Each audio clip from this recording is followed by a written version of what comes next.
So for the next few minutes, let's talk about mud and love and Jesus in the first century Greco-Roman history and Forrest Gump, and what all of this has to do with the question we asked at the beginning of the service. What does your love look like? Or another way to ask this question is, what are you doing with the gift you've been given?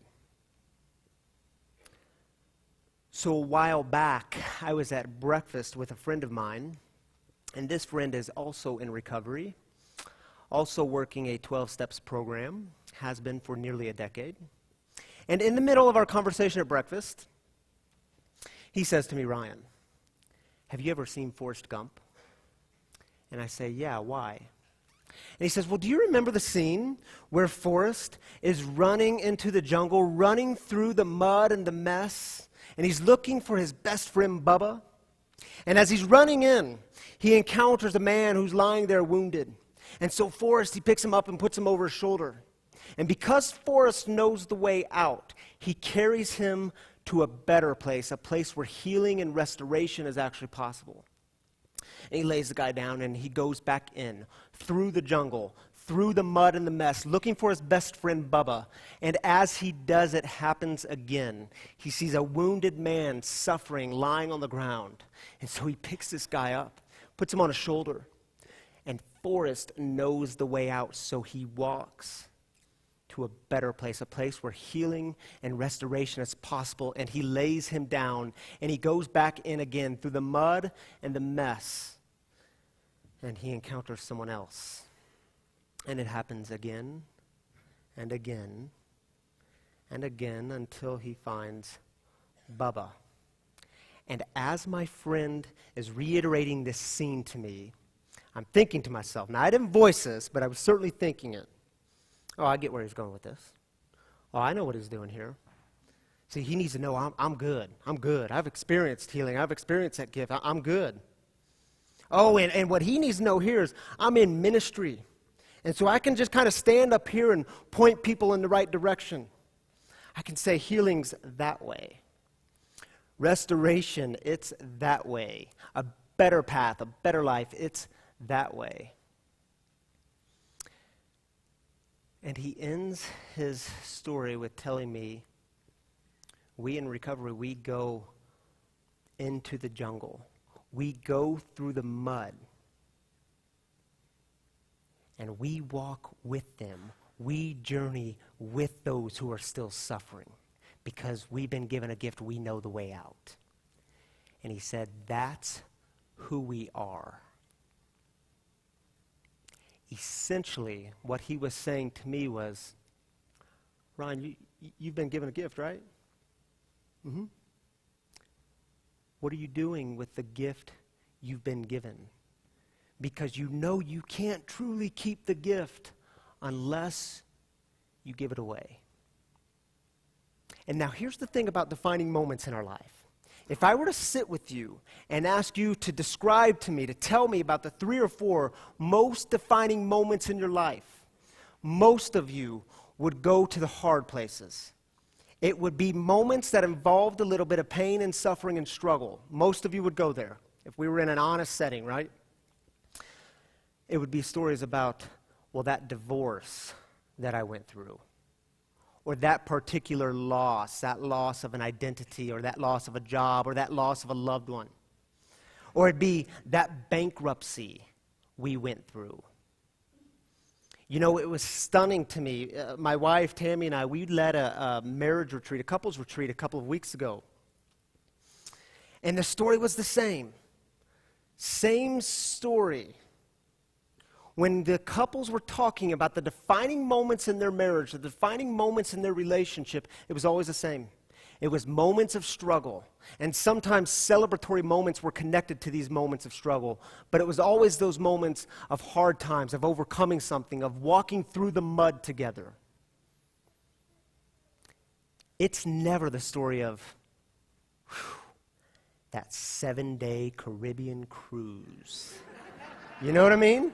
Beautiful moment, but not exactly defining. It's never the story of I was driving out of the parking lot in my brand new Volvo. Maybe a beautiful moment, but not exactly defining. The defining moments are usually grace-filled and grief-filled. It's moments when you're letting go of something. Some of you have been there very recently because I see the Facebook photos and the Instagram photos. You just dropped your boy off at college for his first year. Or you watched your baby girl walk out the door for her very first day of high school. Or as Tammy and I did this week, we brought Selah to her first day of kindergarten. And there is no good way to prepare for this. And so here at Coyote Creek, you take your kids to the front of the school, and then you kind of release them, and they go to their teachers, and they wait in line. And here we watch Selah walk away, backpack on her back as big as she is. And it was funny because there was a dad standing next to me on the very first day. And he says to me, "Whew, this is harder than I thought it would be." I said, I got to prepare a little bit on Facebook. I have friends who've done this. And then he says, "Do you get the sense that we're letting go of something?" And I'm thinking, dude, you have got to hold it together. You can do this when you get home, but you've got to hold it together right now. You trying to make me cry here? Of course we're letting go of something, and it's hard. And the defining moments in our life, they're hard. They're scary. They're filled with a bit of struggle. They can be small moments and big moments, but they're usually hard. And so I like to do this every now and again to remind us that we truly are in it together. We truly are in the same boat. I want to invite you, if you're willing and able, if you would please stand where you are if you've been through something hard in life. You define hard. Don't let me do it for you. Go ahead, stand. If you're unable to stand, a hand will work too. Good. I'm not alone. Take a moment and look around, because these are your comrades in the journey. There's some of them anyway. Now let me ask you this. Stay standing if you faced that hard thing and you actually walked through it and you came out on some other end. It may not have been the end you expected. It may have been a complete surprise, but you actually faced it and walked through it, and you made it out to some other end. Stay standing. Good. Take a moment and look around.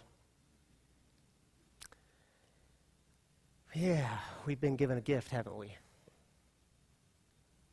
And some of you may be thinking to yourselves, yeah, but I'm barely hanging on here. I'm barely hanging on by a thread. That's okay. You're here. You're still breathing. You woke up this morning. You're here. You actually put one foot in front of the other. You can sit. We've been given a gift. What does your love look like? And what are you doing with the gift you've been given? Because the truth is, there's people in our midst that need you to jump in the mud with them. And this is love. And we have to remember, love is dirty and it's messy and it's hard. And now our Stephen ministers, they get this. By the way, raise your hand in this room if you're a Stephen minister. Yeah, a few of you. You all saw, are we clapping for that? We can clap for that. You all saw the video at the beginning, and I believe there's an insert in your bulletin of what the Stephen Ministry program looks like. Hint, hint, subtle, not so subtle. You may be interested in joining this ministry. You know, it's fascinating to me. We as a clergy team, me and Reverend Jessica and Reverend Sally, we met with a few of the Stephen ministers a couple of weeks ago. And it was fascinating because they went around the table at breakfast. Some of the most important meetings I have are over breakfast. So they're going around the table, and they're sharing with us why they got involved in Stephen ministry and why they stay involved. And again, it was the same story after story. I'm involved because I know what it's like for people to walk with me through the toughest times. And I'm involved because I know the power of walking with people through the toughest time. One of the Stephen ministers, she even, as she was telling her story, she used this metaphor of mud. She said, I'm involved because I know what it's like to get in the mud with people, because people have done it with me. And I said, oh, that's really interesting, because in a couple of weeks, I'm using the metaphor of mud in a sermon, and I'm going to share the story of Jesus actually making mud with his spit in John chapter 9 and healing a man. And she does this. She says, oh, we know all about the mud hole. And I said, wait a minute. You actually have a term for this? And she says, yeah, you don't know about the mud hole?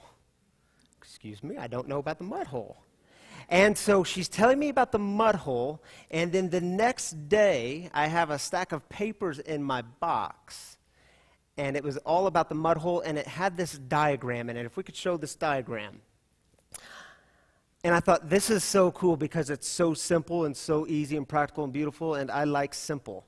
Now, as you can see, there's the caregiver. That's the one in the mud. He or she is in all sorts of problem, needs help, needs someone to jump in the mud with them. The other three characters represent our three possible responses. The first one, sympathy. Sympathy, as my friend says, sympathy is just kind of cruel, isn't it? Because you stand over the one suffering and you say, oh my goodness, it sucks to be you. You're stuck in the mud. Help is that way. A better path is that way. I know something about sympathy. Then there's the person who over-identifies. That's the person who just kind of jumps in the mud and says, I'm here. Now what? And the truth is, there is no now what, because that person doesn't know the way out. So there's no now what, because we're both stuck in the mud, and you didn't help anything. Now there's two of us stuck. So when we're talking about caregiving, when we're talking about getting in the mud with people, the sweet spot is empathy. The empathetic person jumps in the mud to be with the one who's wounded and suffering, but he or she stays connected to the way out. He or she stays connected to the life source. Does it make sense? Give me a head nod. Does it make sense? Yes, this makes sense. This is simple and easy. Here's the thing about Jesus. Jesus was always getting in the mud with people. Never sympathetic, always empathetic. So I want to share with you this story from John chapter 9. A story about mud and love.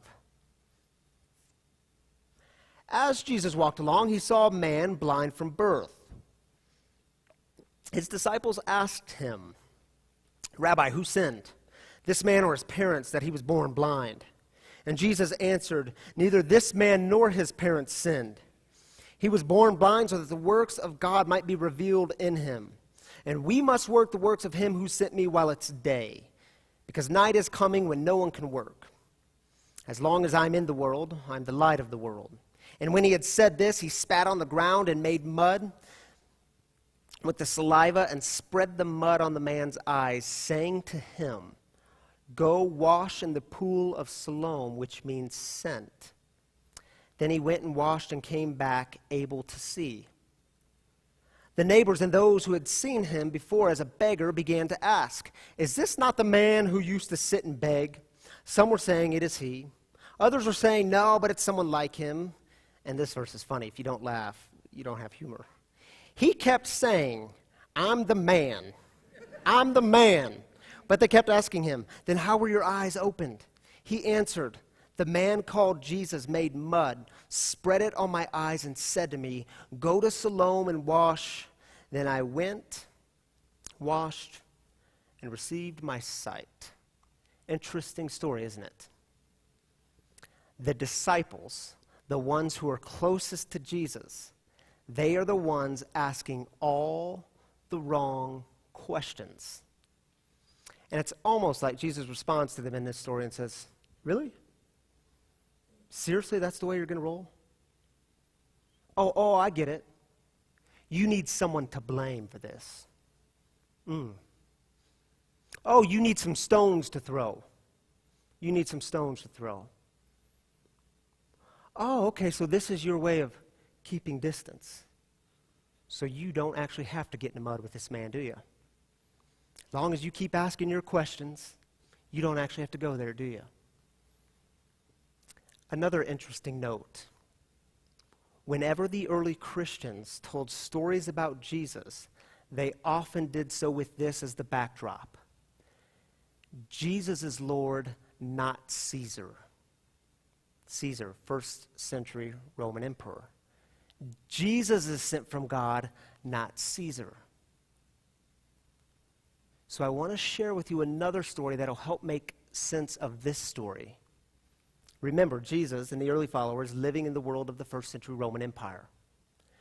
There's a first century Roman historian. His name is Tacitus. Have you heard of Tacitus? Tacitus writes all kinds of history. He cleverly names one of his books The Histories. And he tells this story about a first century Roman emperor, because there were many Roman emperors in the first century. One of their names was Vespasian. Vespasian was a first century Roman emperor. And he tells this story about a blind man who came to the gates of the emperor, Caesar, Vespasian. And this blind man begs Vespasian to heal him. He says, Vespasian, please, use some of your spit. And apparently in the first century Greco-Roman world, you'd mix your spit with some dirt and it would make mud, and this would serve for healing. Use some of your spit to heal my eyes. And Vespasian, we're told, he laughs at this man and he ridicules this man. But this man was persistent. Vespasian, please heal me. And so Vespasian, he goes back to his council. And he says to his council, we have a little dilemma here. This blind man is at the gates, and he's persistent about wanting me to heal him. What shall I do? I was going to read you this story this morning, but it's too long. I'm keeping it really short. And so his counsel says, of course, do the healing. Do the healing. This is a win-win situation, because if it works, all the credit and honor and glory will go to you. And this will prove to the people that you, Vespasian, are truly sent from God. And if it doesn't work, so be it. Blame it on the man's suffering. Tell the crowd he is beyond repair. He's such a low form of life. Shoo him away. Long story short, Vespasian goes forward with the healing, and the man is given his eyesight back. And Vespasian stands at the gates with the crowds cheering, and he takes all the credit, all the honor, all the glory. This had nothing to do with the man who was suffering. This had to do with Vespasian's ego, didn't it?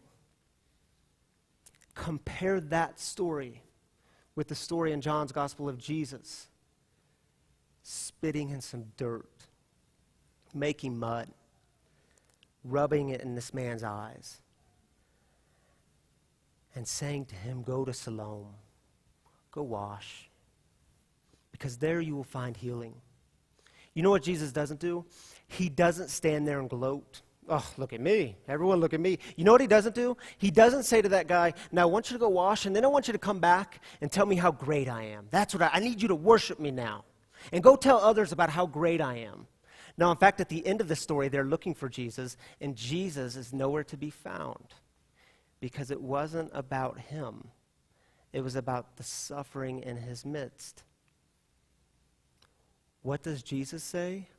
Go to Siloam. That pool. What does Siloam mean? The place where you were sent. Why did Jesus send them back to the pool? Because that's where sick people still were. Those are his people. Go to them. There you will experience healing. And can't you imagine, can't you picture it, can't you hear it? Jesus saying the same thing to you and me today. Go to Siloam, the place where you were sent. Go to that place, because that's where you'll experience healing. Go to the place where you've been given a gift. Isn't that what my friend was saying to me at breakfast? Go to the place where you experienced healing. People need you to walk through the mud with them.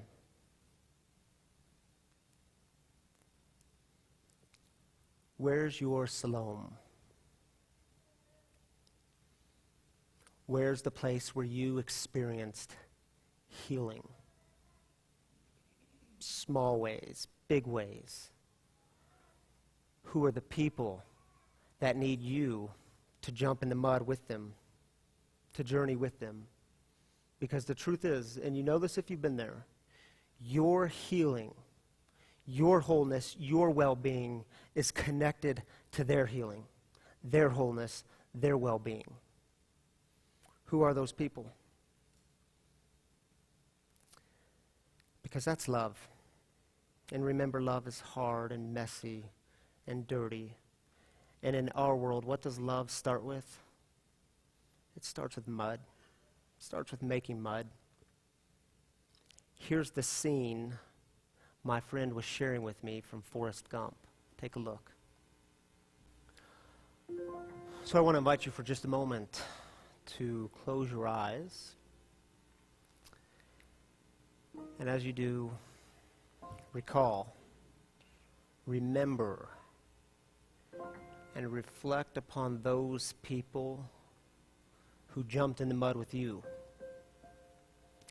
Maybe when you were at a low point in your life, when you needed someone to journey with you, to walk the journey through the mud with you.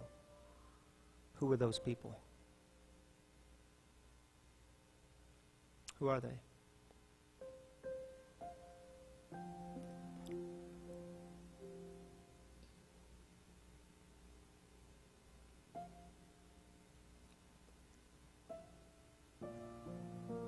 You can open your eyes now. So Jim's going to play a song and sing for us, and as he does, like we do, you're welcome to stay seated if you'd like to reflect. That's cool. But we also have this table up front by me.